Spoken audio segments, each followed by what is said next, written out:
Inicio diciendo que mi nombre es Ana Elsa Rojas Rey. A mí me correspondió exponer el concepto de lo que significan las medidas cautelares, las perspectivas constitucionales de las medidas cautelares, principios de las medidas cautelares en la legislación colombiana y las medidas cautelares que se aplican en nuestra legislación. Hay que tener en cuenta que estas medidas se aplican a los procesos declarativos y ejecutivos y que este inicia con la inscripción de la demanda y desde luego el embargo, que es el elemento central de la medida cautelar. Entonces, aquí hay que aclarar que frente a las medidas cautelares no es un elemento que corresponda al tecnicismo jurídico, sino que ha habido grandes doctrinantes, pero solamente nos vamos a centrar por razones del tiempo a lo que nos ha dicho la legislación colombiana frente a lo que son las medidas cautelares. Entonces, el concepto de las medidas cautelares son providencias adoptadas antes, durante o después de un proceso para asegurar o garantizar la eficacia de los derechos objetos de controversia judicial. Los jueces pueden imponer medidas cautelares sobre personas físicas o jurídicas si considera que son necesarias para el correcto desarrollo de un proceso. Las medidas cautelares es un instrumento al alcance de los jueces, de los tribunales, para garantizar la eficacia de un proceso y la correcta ejecución de la sentencia. Este tipo de medidas cautelares pueden aplicarse sobre personas físicas y jurídicas si se adoptan o cuando se considere que existe alguna posibilidad que se impida el correcto desarrollo del proceso. En definitiva, su objetivo de una medida cautelar es siempre evitar el riesgo del desarrollo del proceso que ponga en peligro la tutela judicial. El ejemplo puede ser el embargo del sueldo de un trabajador que no ha cumplido con alimentos en materia civil, en el aspecto del proceso de familia, o en penal, impedir la visita de un padre que está en curso en una investigación o en un proceso por posible acoso sexual a una de sus hijas menores.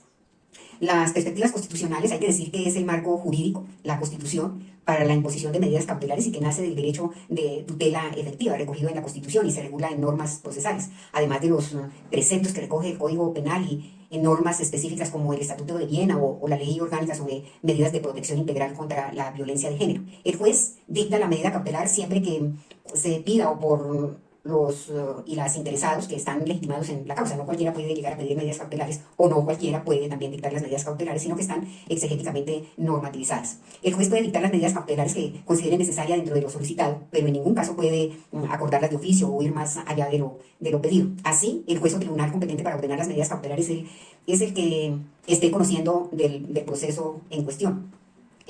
Todo régimen de medidas cautelares previstos en estas codificaciones procesales, entre ellas, está claro que está en los principios constitucionales colombianos, también en la jurisprudencia. Y hay una sentencia que recomendamos, que es la C-379 del 2004, donde la Corte Constitucional precisa lo que significa una medida cautelar en un proceso o en lo laboral. Es una sentencia bastante interesante. En conclusión, las medidas cautelares están en los principios constitucionales y ese es el marco donde los jueces y los tribunales no pueden salirse. Hay que decir que en ningún caso podrá haber detención por deudas.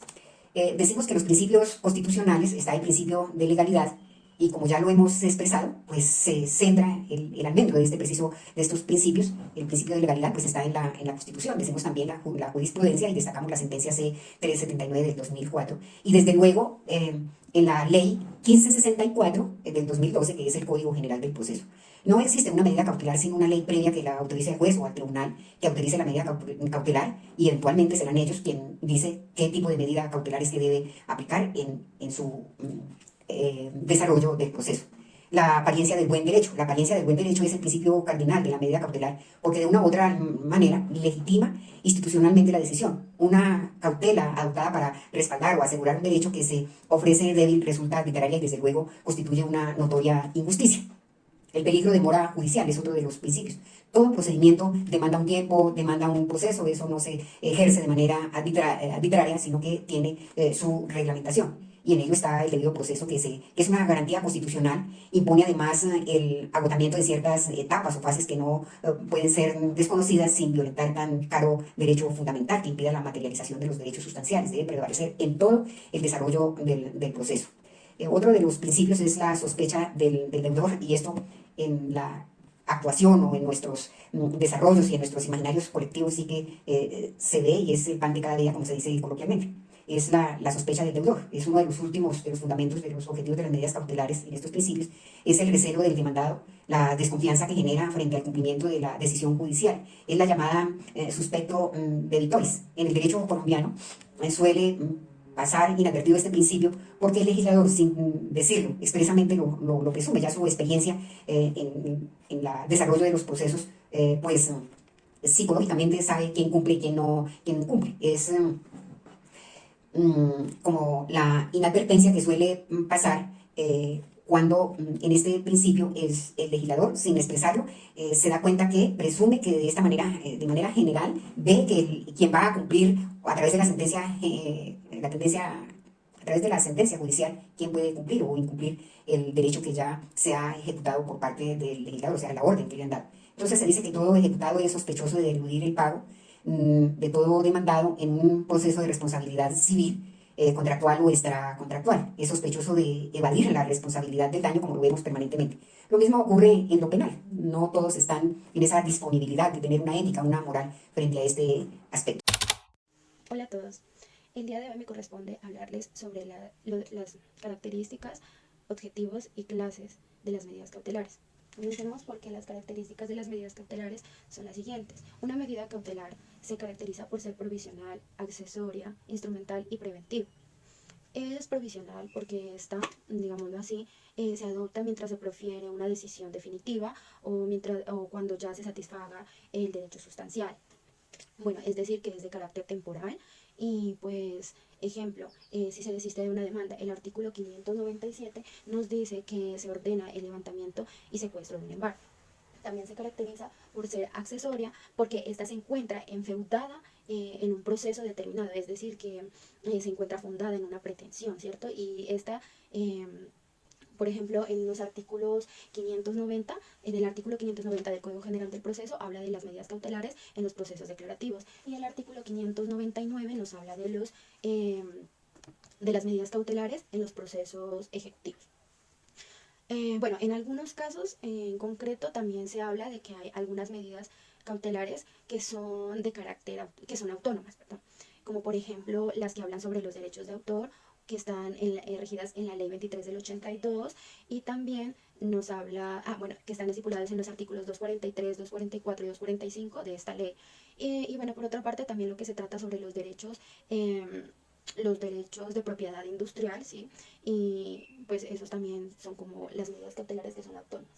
También hablamos de que también es otra de las características es que es instrumental porque estas están a función de la pretensión, por la cual se determina la clase de medida cautelar. Por ejemplo, la pretensión de un pago respaldada con un título ejecutivo. Entonces, por lo cual el legislador puede ordenar el embargo y secuestro de los bienes para que con el fruto de estos se pueda hacer solucionada la deuda. Bueno, también hablamos de que esta es preventiva porque esta es una garantía para el demandante, o sea, no es una sanción para el demandado, sino que es una garantía para el demandante. También vamos a hablar sobre los objetivos, que nos dice que es uno de ellos es preparar la ejecución de la sentencia, o sea, que dice adoptar las medidas posibles para el cumplimiento de esta providencia respectiva.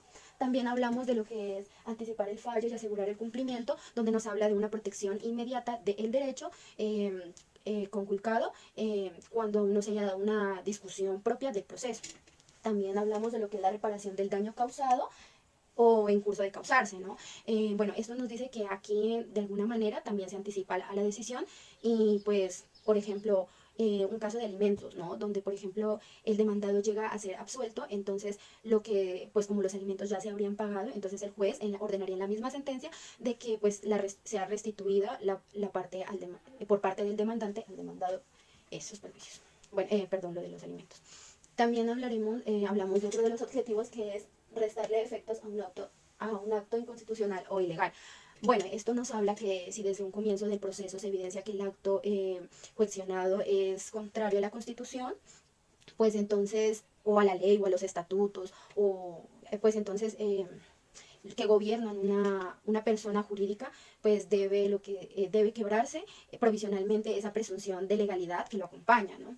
Y también hablamos de mantener un determinado statu quo, que lo que nos habla es decir que se debe mantener las cosas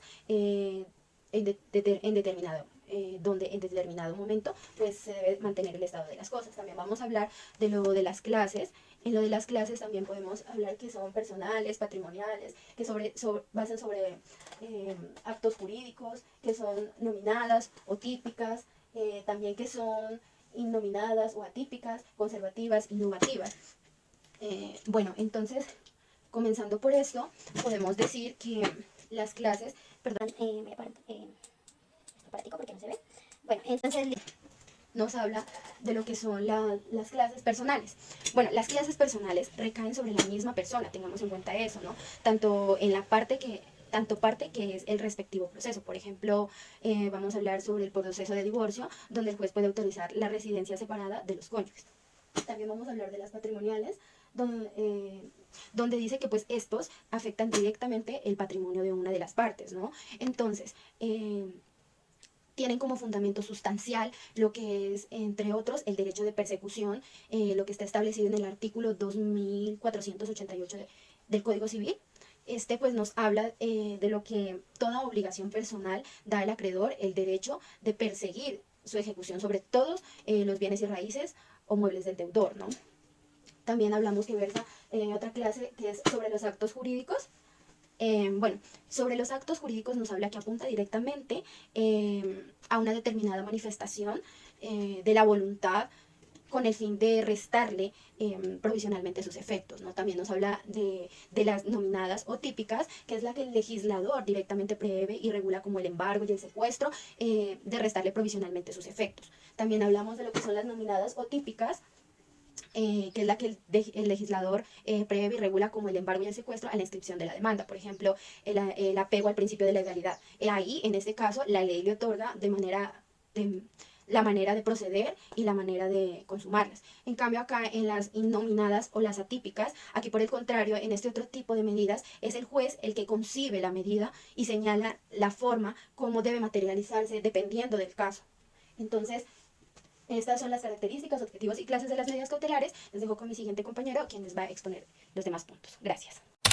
Hola, muy buenos días. Mi nombre es Liliana Urrutia y en el día de hoy les voy a comentar acerca de las medidas cautelares especiales en los procesos de familia. Bueno, primero que todo, para una adecuada comprensión de estas medidas cautelares en estos procesos, me gustaría comentarles que, como ya lo han dicho mis compañeros, todo se encuentra regulado en este libro, en este código, en especial en el artículo 598, que son, aquí como vemos, medidas cautelares en procesos de familia. Sin embargo, no se puede dejar atrás el artículo 590. Más adelante, que son las medidas cautelares en los procesos declarativos. ¿Por qué? Bueno, se trata de los procesos declarativos en los que se disputa directa o indirectamente un derecho real principal sobre bienes sujetos a registro. Entonces, en estos casos, como dice este artículo, pues será procedente la instrucción de la demanda o el secuestro si se trata de cualquier otro bien. Por ejemplo, la petición de herencia o el litigio entre cónyuges o compañeros permanentes sobre la propiedad de bienes, cuando se encuentra un litigio o una controversia, si estos son propios o si le pertenecen a la sociedad conyugal o patrimonial, o en los casos de revocación de la donación, por ejemplo, por causa del matrimonio, o lo que se llama rescisión de una partición. Entonces, aunque obviamente pues, no es usual la inscripción de la demanda, también podrá decretarse en algunos asuntos de familia en los que se plantea una pretensión indemnizatoria. Es el caso, por ejemplo, de la nulidad del matrimonio civil, que puede dar lugar a la condena al pago pues, de los servicios a cargo del cónyuge, cuando por su culpa se dio dicha validez. En esos y en otros pleitos, el juez de familia puede adoptar medidas cautelares discrecionales de aquellas previstas en el artículo 590, como les comentaba anteriormente, en el literal C. Inciso 1, literal C. Me gustaría comentarlos rápidamente y dice así. Cualquier otra medida que el juez encuentre razonable para la protección del derecho objeto del litigio, impedir su infracción o evitar las consecuencias derivadas de la misma, prevenir daños, hacer cesar los que se hubieran causado o asegurar la efectividad de la prevención. Obviamente mis compañeros anteriormente ya les han comentado acerca de este, pero se trata de que en aquellos procesos declarativos pues se van a aplicar estas reglas, ¿para qué? Para la solicitud del decreto, para las prácticas, las modificaciones, sustitución o revocatorias de qué? Pues de las medidas cautelares. Bueno, en segundo lugar, si se trata de procesos, por ejemplo, de la investigación de la paternidad, ustedes saben, el Código General del Proceso, en un acto pues, de inmensa justicia y de la realización de los mandatos constitucionales, dispuso que el juez podría decretar alimentos provisionales desde en qué momento procesal, desde la admisión de la demanda, siempre y cuando exista apariencia de buen derecho o la prueba con marcadores genéticos de ADN, que obviamente pues arroje el resultado de inclusión. Es el artículo 386, que me gustaría que se pudiera ver o revisar con más detenimiento en sus casas. Bueno, entonces, a grosso modo, los procesos o lo que se tenía que hablar acerca del tema de los procesos de familia. Ahora, en esta ocasión, me gustaría comentarles acerca de algunos aspectos comunes al régimen de embargos y secuestros en cualquier clase de proceso. Entonces, tres temas van a ser analizados en este momento. ¿Por qué? Porque es común a los procesos en los que siempre se decretan embargos y secuestros. Obviamente, cuando tenemos que pueden ser declarativos y ejecutivos, como ya lo han comentado mis compañeros. Entonces, primero la reducción de embargos y secuestros. En este punto se destaca que el Código General del Proceso no condicionó la contracción de esas cautelas a que se hubiera practicado el avalúo de los bienes, como si lo precisaba el artículo 517 del CPC. Entonces, bajo el nuevo estatuto pues, de esa reducción, procede en cualquier estado del proceso, después de consumados los embargos y secuestros, para lo cual el juzgador, aún de oficio y tras escuchar pues, la explicación de las partes, puede remitirse a facturas de compra, libros de contabilidad, certificados de catastro, recibos de pagos de impuesto predial, o sea, cualquier documento oficial que se le aporte por el interesado o que pues obre en el expediente, o que pues, sí, o sea, que sea algo oficial y que provenga de una entidad que se pueda ser reconocida. Eso lo encontramos en el artículo 600 del Código General. Dice así. Aquí está regulado en el artículo 300 del Código General del Proceso, que es la reducción de embargos. Bueno, la sustitución de cautela. Bueno, aquí hay dos eventos que despuntan en materia de sustitución de medidas cautelares. El que concierne a los bienes que serán embargados y secuestrados y el que atañe a la consignación para impedir su materialización o para levantarlos. Entonces, por ejemplo, en el primero, el código ya le permitió pues, al ejecutado evitar que se le embarguen y secuestren algunos bienes, obviamente salvo en los casos en que el embargo pues, se fundamenta una garantía real, ofreciendo otros. Obviamente este derecho exige que el demandado aporte una relación de bienes de su propiedad e ingresos. ¿Para qué? Para que el juez, previo traslado al ejecutante, determine cuáles bienes afecten sustitución de los denunciados en la demanda. El segundo es que en lo que respecta, pues, en el segundo caso que les comenté, en el segundo evento, es decir, la consignación para impedir o levantar embargos o secuestros, recordemos que el Código del Procedimiento Civil, no lo tengo en este momento, distinguía entre la hipótesis de cautelas no practicadas y aquellas otras de las que ya habían sido practicadas, ya consumadas. Hoy por hoy ya es claro que la diferencia, pues evidentemente es innecesaria.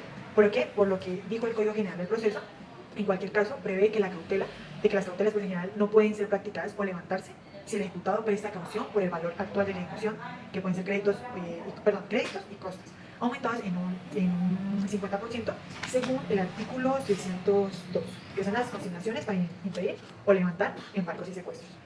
Entonces, por otro punto, está el levantamiento del embargo y secuestro.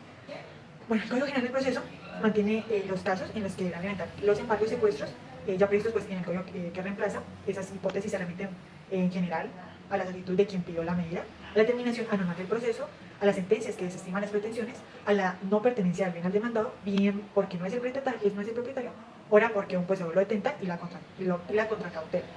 Pero el código pues entonces hizo importantes modificaciones que se destacan en el artículo 597, que es el levantamiento del embargo y secuestro. Obviamente mis compañeras ya la han mencionado anteriormente. Bueno, esto es a grosso modo de lo que quería comentar y ya más adelante mi compañero Cristian les va a comentar acerca de cuáles son los bienes inembargables que también se encuentran regulados en el Código General del Proceso. Muchísimas gracias, hasta luego. Teniendo en cuenta el artículo 594 del Código General del Proceso, son bienes inembargables aquellos que por disposición expresa de la Constitución o la ley no pueden ser objeto de embargo o medidas cautelares para el pago de una deuda. Esta protección garantiza la subsistencia básica del deudor y de su familia, y a su vez garantiza la protección de ciertos derechos fundamentales. Ahora bien, veamos algunos bienes inembargables que considera este artículo. El primer bien es el bien público, que hace referencia a aquellos bienes que por su destinación eh, están destinados al uso o al servicio de la comunidad en general o de una parte considerable de ella y que pertenecen al Estado o a las entidades territoriales. Esos bienes pueden ser, por ejemplo, carreteras, puentes, hospitales y museos. Ahora bien, como segundo bien tenemos las rentas y recursos públicos, que son aquellos ingresos que percibe el Estado por medio de impuestos, tasas, contribuciones, y que como manera de ejemplo podemos tomar el presupuesto general de la nación, las rentas de los departamentos y los municipios y las regalías petroleras. Ahora bien, como tercer elemento tenemos las cuentas del Sistema General de Participación, regalías y recursos de la Seguridad Social, que son aquellas cuentas donde se deposita y se administran eh, los recursos destinados a financiar la participación del Estado en el impuesto de la nación, en el en los recursos de seguridad social y las regalías. Y como ejemplo tenemos pues la cuenta única nacional del Tesoro, tenemos el Fondo Nacional de Regalías. Ahora, como cuarto elemento tenemos los salarios y las prestaciones sociales, que pues hacen alusión a esa remuneración que tiene el trabajador por su labor y las prestaciones a las que tiene derecho, como la prima, las vacaciones y las cesantías. Eh, Estas prestaciones sociales y este salario no es que sea inembargable de manera absoluta, puesto que existen algunas excepciones. Y es que cuando se presentan casos, por ejemplo, de cuotas alimentarias o créditos hipotecarios, cuando el deudor es también funcionario público, se puede embargar. Como sexto bien tenemos, o como quinto bien tenemos, perdón, la vivienda familiar, que menciona que es aquella vivienda donde pues está el deudor y su cónyuge, y que se constituye como vivienda porque es su morada permanente y habitual. Eh, Se requieren tres requisitos, o se mencionan tres requisitos para que se considere vivienda familiar, y es que sea de propiedad del deudor o de su cónyuge y que en ella convivan su cónyuge, el deudor y los menores de edad, y que no supere un valor determinado por ley. Ahora, como sexto bien, tenemos los bienes necesarios para la subsistencia o bienes necesarios, que son aquellos bienes que son indispensables para la vida y el bienestar del deudor y de su familia, y que constituyen básicamente la alimentación, la ropa, los muebles y los utensilios de la cocina, como por mencionar algunos. Y eso en grandes rasgos sería los que nosotros consideramos o los que se consideran en el artículo 594 del Código General del Proceso, que son los bienes inembargables. Vamos a hablar sobre las medidas cautelares en procesos y asuntos regulados por el Código General del Proceso. Primero hablaremos sobre las medidas cautelares en la práctica de pruebas extraprocesales. El nuevo Código General del Proceso permite solicitar y practicar medidas cautelares en pruebas extraprocesales. Antes solo se podían aplicar en ciertos casos relacionados con derechos de propiedad industrial, autoría y sucesiones. Ahora, si una persona advierte la vulneración de su derecho durante una prueba extraprocesal y la ley lo permite, puede solicitar y obtener la medida cautelar sin necesidad de iniciar un nuevo proceso, evitando así que el infractor eluda la decisión judicial. En el artículo 589 del Código General del Proceso se establece que en casos de violaciones a la propiedad intelectual y competencia desleal se puede solicitar, decretar y llevar a cabo medidas cautelares extraprocesales durante una prueba extraprocesal. El juez las considera si cumplen los requisitos establecidos por la ley y también determinará el monto de la caución que el interesado deberá pagar después de la diligencia dentro del límite establecido por la ley para iniciar el proceso correspondiente. Una medida cautelar procede durante la práctica de pruebas extraprocesales siempre que cumpla ciertos requisitos. El primero es que esté en trámite una prueba extraprocesal como una inspección judicial. No es necesario citar a la parte contraria a menos que sea requerido por la prueba en sí, como la exhibición de libros y papeles de comercio. El segundo requisito es que la medida cautelar anticipada puede ser autorizada por una norma específica en ciertos casos, como en asuntos de propiedad industrial, derechos de autor y competencia desleal. Sin embargo, si la ley no permite la medida cautelar extraprocesal, no se puede decretar en el marco de pruebas anticipadas. El tercer requisito es que para solicitar esta medida el interesado debe cumplir con los requisitos establecidos por la ley. En el caso, por ejemplo, de la propiedad industrial, se debe mostrar la legitimación para actuar, la existencia del derecho infringido y presentar pruebas que indiquen razonablemente la comisión o inminencia de la infracción. Además, la autoridad competente puede requerir una garantía previa a la orden de la medida cautelar. Es importante que durante la práctica de una prueba extraprocesal, si se evidencia la comisión o inminencia de una infracción, no será necesario presentar pruebas adicionales para que el juez decrete la medida cautelar. Sin embargo, también se puede mostrar la legitimación del interesado y la existencia del derecho infringido antes de ordenar la cautela. En este caso, el juez puede exigir que se muestren estos otros requisitos si no se presentaron previamente con la solicitud de la prueba o de la cautela.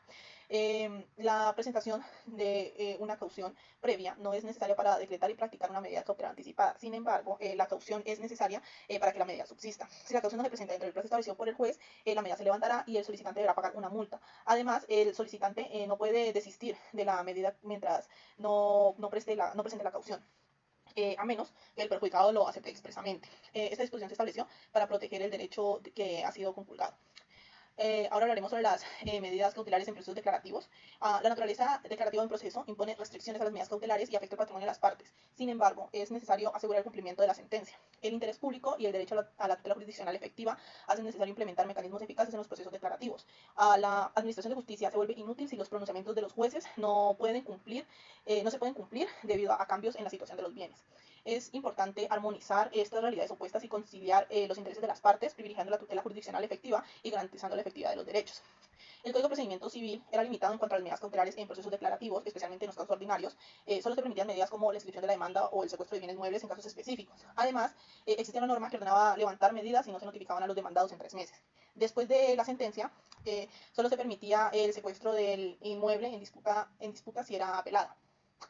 El marco jurídico cambió con la ley 1395 del 2010, permitiendo que los demandantes solicitaran la inscripción de su demanda sobre cualquier bien sujeto a registro del demandado desde el inicio del juicio, sin necesidad de audiencia ni escrutinio judicial. Esta medida ya era conocida, pero solamente se aplicaba después de la sentencia. Sin embargo, la novedad radica en su aplicación temprana sin considerar el mérito de la prestación. El Código General del Proceso mejoró la regulación de las medidas cautelares en procesos declarativos, manteniendo lo bueno del estatuto anterior. Se basa en la tutela jurisdiccional efectiva y la confianza en el juez, añadiendo medidas cautelares discrecionales. En las clases de medidas cautelares en los procesos declarativos tenemos la inscripción de la demanda, y esta posee las siguientes características. La primera es que solo procede respecto de bienes sujetos a registro. Particularidad que es al mismo tiempo un requisito de su esencia, dado que a través de la inscripción en la oficina correspondiente que se le dará publicidad a terceros. La segunda característica es que no pone los bienes fuera del comercio. Lo dice expresamente en el inciso 2 del artículo 591 del Código General del Proceso, por lo que el propietario puede vender el bien, grabarlo con hipoteca y en general realizar cualquier acto de disposición o de limitación de su derecho de dominio, sin que el registro de la demanda sea óbice para hacerlo.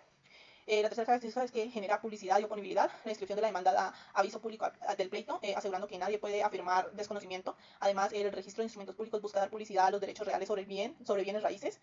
Esto se menciona en la Ley 1579/2012, artículo 2.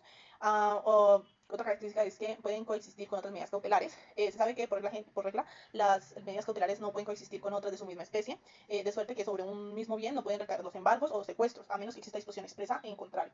En el caso de la inscripción de la demanda, se configura una excepción porque a ella no le molesta convivir con otras cautelas de su hermandad. Bien pueden inscribirse varias demandas sobre un mismo bien e incluso pueden coexistir con embargos y secuestros decretados y consumados en otros procesos. Otra característica es que para que pueda ser decretada es necesario presentar caución. Lo dice el numeral 2 del artículo 590 del Código General del Proceso, pero debe acotarse que esta contracautela no será necesaria en los eventos en los que la ley dispone de la exclusión oficiosa del nivel, como acontece en los procesos de pertenencia, deslinde, armojonamiento, servidumbres y expropiación y división de bienes comunes. Otra característica es que puede decretarse desde que se admite la demanda. Lo autoriza el numeral primero del artículo 590 del Código General del Proceso, lo que significa que esta medida puede ordenarse y materializarse sin audiencia del demandado. Precisamente pues, para evitar actos de disposición o de gravamen que impidan que la cautela se registre y produzca los efectos que hemos señalado. ¿En qué asuntos procede la inscripción de la demanda? Cuando verse sobre derechos reales principales, cuando la demanda verse sobre universalidades de bienes y cuando la demanda verse sobre el pago de indemnización de perjuicios provenientes de la responsabilidad civil contractual o extracontractual. Otra clase es el secuestro de bienes inmuebles. La medida de secuestro es aplicada a bienes no sujetos a registro en casos donde la demanda versa sobre los derechos reales principales o una universalidad de hecho o de derecho. Si la demanda se refiere a bienes sujetos a registro, se debe realizar la inscripción de la demanda. El secuestro produce efectos similares a la inscripción, ya que da publicidad al proceso frente a terceros. El artículo 303 del Código General del Proceso amplía el concepto de identidad jurídica de las partes a los causavientes después del secuestro. Esa medida cautelar evita la tradición de bienes en disputa, como en el caso de unas joyas objeto de compraventa durante el proceso. Asimismo, el secuestro se aplica en disputas relacionadas con universalidades de hecho, como una biblioteca o una colección de bienes muebles. Otra clase es el secuestro de bienes inmuebles. Entonces, esta medida complementa la inscripción de la demanda y asegura la entrega física del inmueble si es necesario. Es requisito indispensable que haya una sentencia favorable de primera instancia. El juez puede disponer de esta cautela antes de emitir un fallo si encuentra plausible la pretensión del demandante. Algunos argumentarán que esta medida es innecesaria debido a que el recurso de apelación ahora se tramita en el efecto devolutivo. Sin embargo, el juez no puede entregar los bienes hasta que se resuelva la apelación. El Código Civil también permite el secuestro de bienes inmuebles en caso de que el poseedor sea vencido. Otra clase es el embargo y secuestro de bienes de propiedad del demandado. En juicios de responsabilidad civil contractual o extracontractual, si el demandante obtiene una sentencia favorable, se puede aplicar medidas cautelares como el embargo y secuestro de los bienes del demandado. Esto está establecido en el artículo 590 del Código General del Proceso.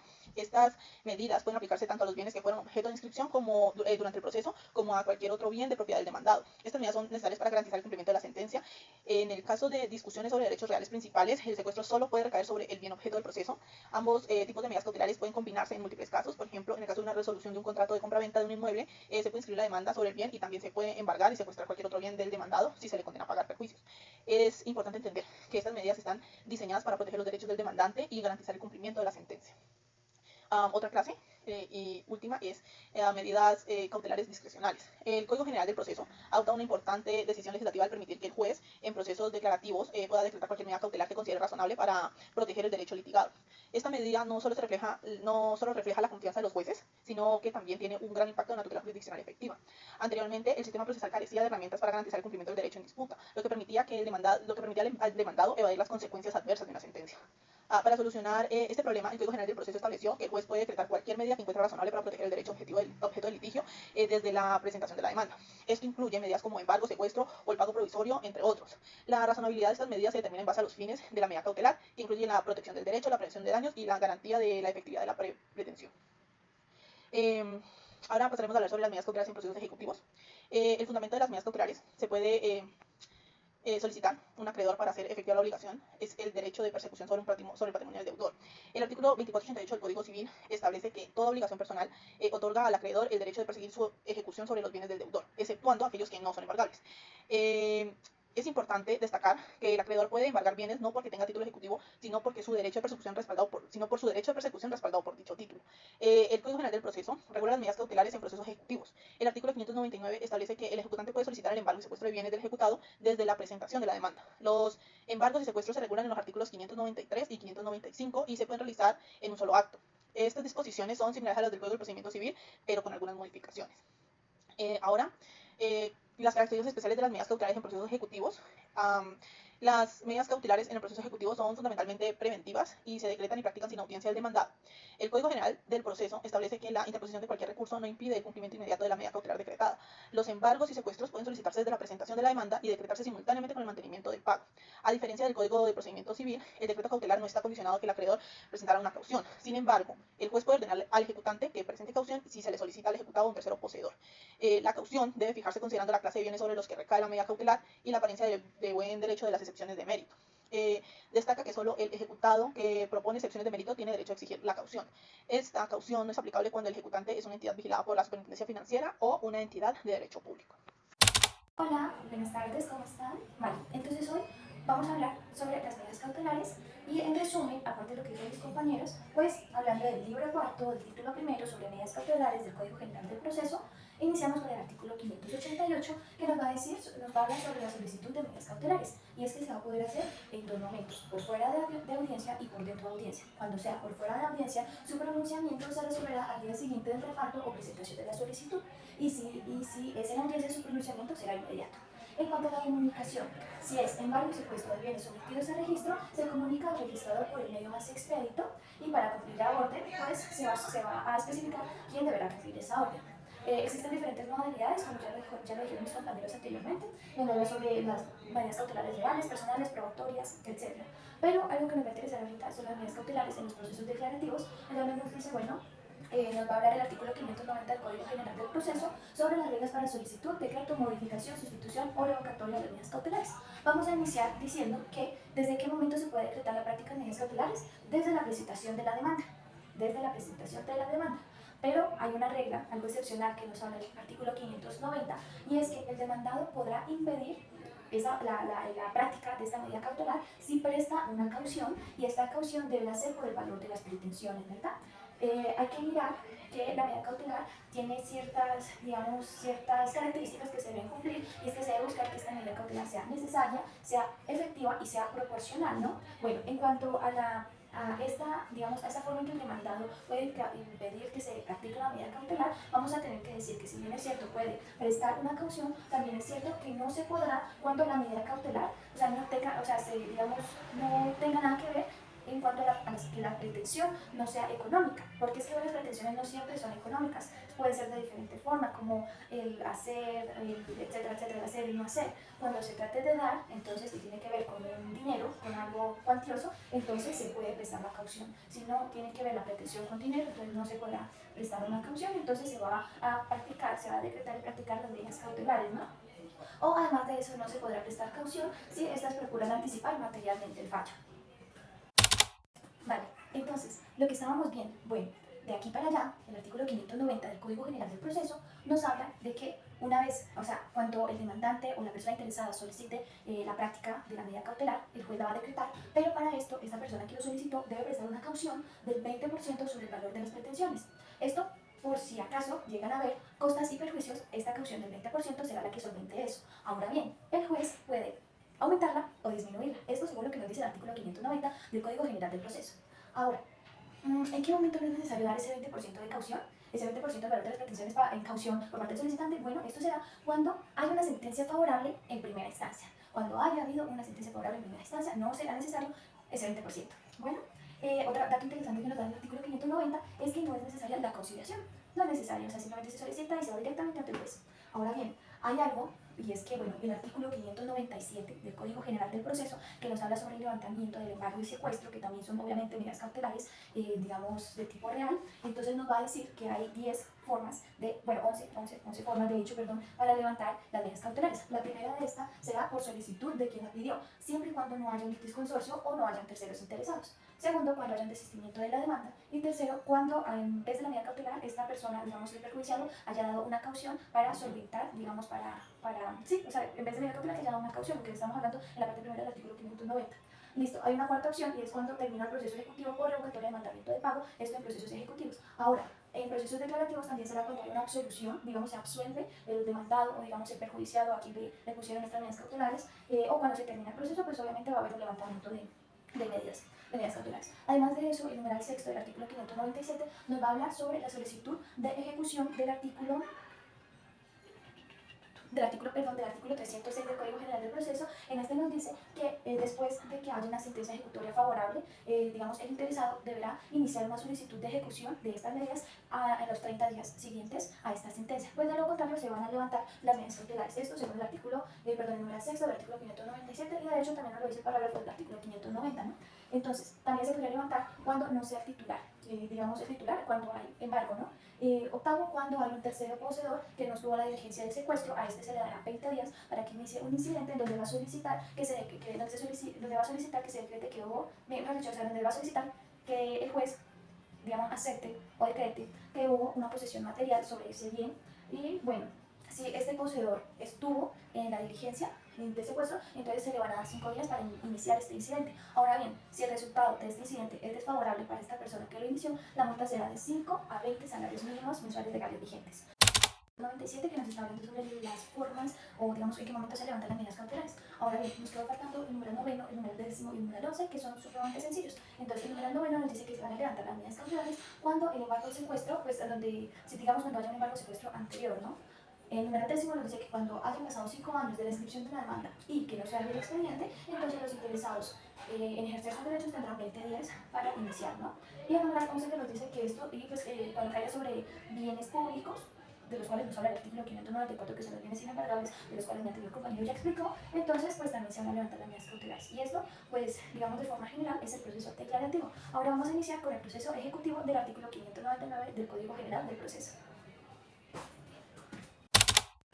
Bueno, una vez hablado sobre el proceso declarativo, vamos a hablar sobre el proceso ejecutivo, pues las medidas cautelares en el proceso ejecutivo. Esto lo encontramos en el artículo 599 del Código General del Proceso. Entonces, de primero nos va a hablar sobre el decreto de las medidas cautelares en este tipo de procesos, que va a ser igual que en el proceso declarativo, pues se podrá hacer desde la presentación de la demanda, ¿bueno? Aquí, bueno, la diferencia está que bueno, el valor de los bienes no podrán exceder el doble del crédito, intereses y costas. Pues para este tipo de procesos, pues digamos la medida cautelar se interpone en un bien, por ejemplo, bueno, no sé, un vehículo, pues este vehículo no puede exceder el doble del crédito más los intereses y costas, ¿no? Porque pues si no habría un remanente que lo vamos a hablar ahorita. Bueno, la única excepción será en hipoteca o prenda, cuando digamos se constituye sobre un bien y este es prenda de garantía, ¿no? Entonces igual se debe limitar, pero pues sí hay una excepción en ese caso, ¿no? Porque muchas veces pues se hipoteca la casa, pero realmente el valor de la obligación es algo menor al valor de ese bien. Igual entendemos que estos tipos de bienes, por lo general, suelen subir su precio, entonces por ahí va la cuestión. Bueno, algo que podemos hablar es que el ejecutado podrá interponer excepciones de mérito o también un tercero interesado las puede interponer y aquí podrá, digamos, solicitar una caución de hasta el 10% que deberá ser pagada en 15 días después de notificado el auto que ordena. Contra este auto pues no va a proceder el recurso, ¿no? Y esto va a ser para que el ejecutante pague esa caución, así como en el proceso declarativo. Pero recordemos que en el proceso declarativo era de un 20%, aquí va a ser de un 10%, ¿listo? A pagar en 15 días después del auto que ordena y pues obviamente no va a proceder ningún recurso contra este auto. Bueno, además de eso, según el artículo 600, puede haber una reducción de embargos en cualquier estado del proceso, pero esto siempre y cuando sea antes de la fecha y hora, o sea, antes del auto que digamos que decreta la fecha y hora para el remate de estos bienes, ¿no? Hasta ese momento va a poder haber una reducción una reducción en los embargos, ¿no? Entendemos que obviamente si va a hacer esto, el juez le va a pedir al ejecutante en 5 días para que dé explicaciones de por qué va a hacer eso, ¿no? Si hay en las medidas cautelares, la medida cautelar es excesiva, entonces se va a decretar pues obviamente el desembarco de los demás y obviamente el ejecutante deberá dar explicaciones en un término de 5 días, ¿ok? Y bueno, además de eso, la única forma en el proceso ejecutivo, bueno, una de las formas en el proceso ejecutivo para que no te, digamos, para que no pongan la medida cautelar es igual que en el declarativo pagar una caución. Sin embargo, acá la caución va a ser del valor actual más el 50%, del valor actual de la obligación, por así decirlo, más el 50%. Este va a ser el valor de la caución y con eso pues se podrá librar de las medidas cautelares. Bueno, las cauciones solamente las encontramos a partir del artículo 603 y es que esta pues también nos sirve pues para garantizar, digamos, el cumplimiento de una obligación mineraria y pues es como sustituir una por otra, ¿no? Entonces esta una obligación u otra obligación, entonces eso sería. Lo demás pues ya mis compañeros lo han explicado, lo explicarán y hasta pronto.